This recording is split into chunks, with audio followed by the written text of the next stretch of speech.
Good day guys! Welcome to my vlog. Ngayong araw nga pala ay may lakad kami. Ayan na, paparating na yung kotse ko. Charis! Sa pamangkin ko talaga yan. Manifest lang tayo para maraming benta.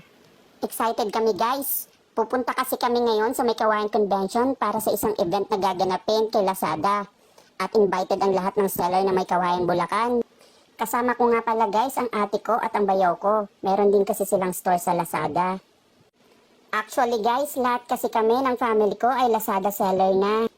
Nakakatuwa lang kasi pati mga pamangkin ko tumutulong na sa business namin. Mula sa mga bayaw ko, ate ko at kuya ko. At ayun nga guys, mabalik tayo sa event. Nandito na kami sa loob. Halos wala pang tao. Medyo napaaga kasi kami ng pagdating. Sobrang bait ng mga host. Marami silang naituro at naibigay na tips at techniques para mag-grow pa ang business naming mga seller. May nag-share nga pala ng journey ng isang top seller. Grabe, nakaka-inspired. Sana soon maging ganyan tayong lahat ka-successful. Yun lang guys, salamat!